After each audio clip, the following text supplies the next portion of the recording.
નમસ્કાર. આજે આપણે એક એવી હેલ્થ પ્રોબ્લેમ વિશે વાત કરવાના છીએ જે છે તો બહુ જ કોમન, પણ મોટાભાગે લોકો એના પર ધ્યાન જ નથી આપતા. એક એવી તકલીફ જે ધીમે ધીમે આપણા શરીરમાં ઘર કરી જાય છે અને આપણી રોજની એનર્જીને ખતમ કરી નાખે છે.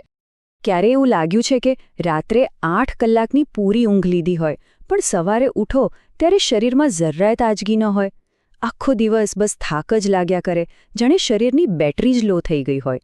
નાના નાના કામ કરવામાં પણ કંટાળો આવે. અને એ થાકની સાથે સાથે શું ક્યારે હાથ પગમાં, ખાસ કરીને તળિયામાં, એવી વિચિત્ર ઝણઝણાટી કે ખાલી ચડવાનો અનુભવ થયો છે? જાણે અંદર કોઈ નાની નાની સોય ભૂંકી રહ્યું હોય એવું ફીલ થાય. જો આ બધું જાણીતું લાગતું હોય તો આ વાતને હળવાશથી લેવાની ભૂલ ન કરતા. જુઓ, આ કોઈ મામૂલી થાક કે નબળાઈ નથી. આ બધા સંકેતો સીધો જ ઇશારો કરી રહ્યા છે વિટામિન B12ની ઉણપ તરફ.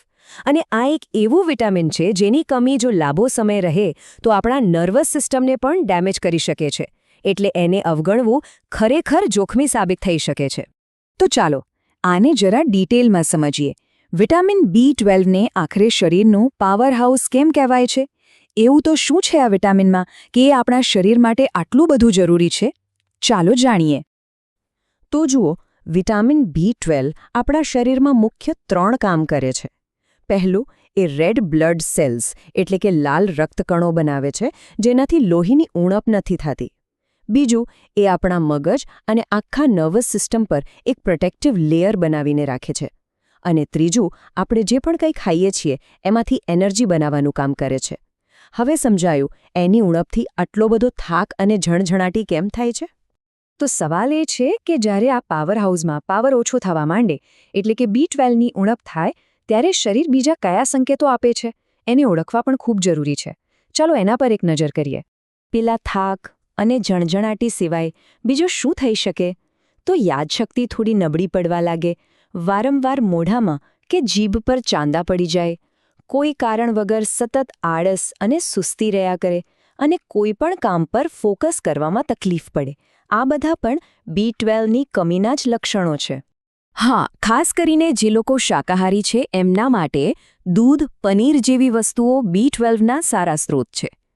પણ પ્રોબ્લેમ એ છે કે ઘણીવાર શરીરમાં એ બરાબર એબ્ઝોર્બ નથી થતું. એટલે તમે શું ખાઓ છો એના પરથી નક્કી ન કરી શકાય કે B12નું લેવલ બરાબર છે કે નહીં.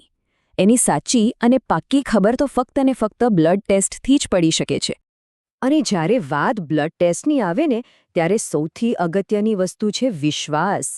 કારણ કે એક સાચું અને ભરોસાપાત્ર રિપોર્ટ જ સાચી સારવારનો પાયો છે, ખરું ને? આપણા સ્વાસ્થ્યની વાત હોય ત્યાં આપણે રિપોર્ટની ક્વોલિટી સાથે કોઈ કોમ્પ્રોમાઇઝ ન કરી શકીએ.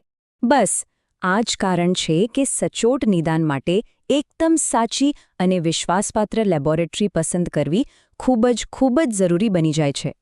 તો મોરબી અને તેની આસપાસના લોકો માટે જેઓ વિટામિન B12ના સચોટ રિપોર્ટ માટે કોઈ ભરોસાપાત્ર જગ્યા શોધી રહ્યા છે, એમના માટે શિવ ક્લિનિકલ લેબોરેટરી એક ખૂબ સારો ઓપ્શન છે. અહીંની ખાસ વાત શું છે? તો જુઓ, દરેક રિપોર્ટ ગવર્મેન્ટ અપ્રૂવ પેથોલોજિસ્ટની દેખરેખ હેઠળ બને છે. બીજું, અહીં લેટેસ્ટ ટેકનોલોજીનો ઉપયોગ થાય છે, જેથી રિઝલ્ટ એકદમ સચોટ મળે. અને ત્રીજું, તમને સમયસર રિપોર્ટ અને પ્રોફેશનલ સર્વિસ મળે છે. આ બધું મળીને જ એક રિપોર્ટને ભરોસાપાત્ર બનાવે છે. તો હવે આપણી પાસે બધી માહિતી છે. હવે ફક્ત એક જ કામ બાકી છે, અને એ છે પોતાના સ્વાસ્થ્ય તરફ એક પગલું ભરવાનું. આવા લક્ષણોને ક્યારેય સામાન્ય ન સમજવા. યાદ રાખજો, આપણા અને આપણા પરિવારના સ્વાસ્થ્ય કરતાં વધારે કિંમતી કશું જ નથી. એક સાચો રિપોર્ટ ભવિષ્યની મોટી તકલીફોથી બચાવી શકે છે. એટલે સમયસર એક્શન લેવું બહુ જરૂરી છે. તો મોરબીમાં સચોટ રિપોર્ટ માટે શિવ ક્લિનિકલ લેબોરેટરીનો સંપર્ક કરી શકાય છે. નંબર તમારી સ્ક્રીન પર છે. યાદ રાખજો, આપણા સ્વાસ્થ્યની ચાવી આપણા પોતાના હાથમાં છે. એક નાનકડો ટેસ્ટ ભવિષ્યની મોટી મુશ્કેલીઓ ટાળી શકે છે. તો સવાલ બસ એટલો જ છે કે શું આપણે આપણા સ્વાસ્થ્ય માટે આટલું કરવા તૈયાર છીએ?